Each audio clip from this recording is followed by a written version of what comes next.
Hello everyone, अस्सलाम वालेकुम। Welcome back to my channel.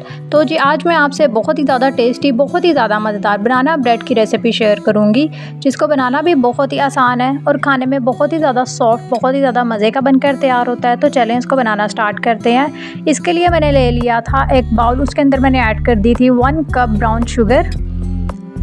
2 eggs इसमें मैंने ऐड कर दिए हैं, रूम टेम्परेचर पे होने चाहिए। 1/2 कप यहाँ पे इसमें मैंने ऐड कर दिया था बटर। ये होममेड बटर है, अगर आपके पास दूसरा जो रेडीमेड मक्खन होता है वो भी आप इसमें ऐड कर सकते हैं। फ्यू ड्रॉप्स वनीला एसेंस के आपने ऐड कर देने हैं, इससे खुशबू बहुत ही अच्छी आएगी। अच्छा, अब आपने ना इसको बहुत अच्छे तरीके से ना बीट कर लेना है कि शुगर जो है वो अच्छे से इसमें मिक्स हो जाए और ये इवनली इसका बैटर जो है वो रेडी हो जाए।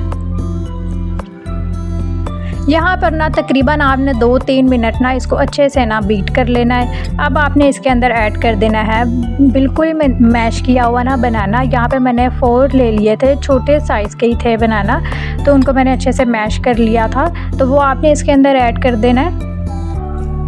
मैश किया हुआ बनाना ऐड करने के बाद 2 मिनट आपने दोबारा से इसको बीट कर देना है। अब आपने बीटर जो है ना उसको साइड पे रख देना है। इसके अंदर आपने ऐड कर देना है 1 कप एंड 1/2 कप ना फ्लोर यानी कि मैदा।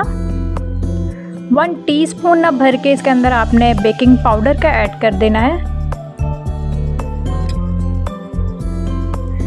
अब आपने दोबारा से इसको अच्छे से बीट कर लेना है कि ये जो मैदा है ना वो बहुत अच्छे से इसके अंदर मिक्स हो जाए। बिल्कुल एक स्मूथली सा यहाँ पे हमें बैटर चाहिए। अच्छा, अगर आपके पास ना ब्राउन शुगर ना हो तो आप जो नॉर्मल वाइट शुगर होती है ना वो भी 1 कप इसमें ऐड कर सकते हैं। अगर वो बहुत ज़्यादा यानी कि दानेदार हुई ना तो आप उसको थोड़ा सा ना यानी पाउडर बना लें, वो इसमें आप ऐड कर दें।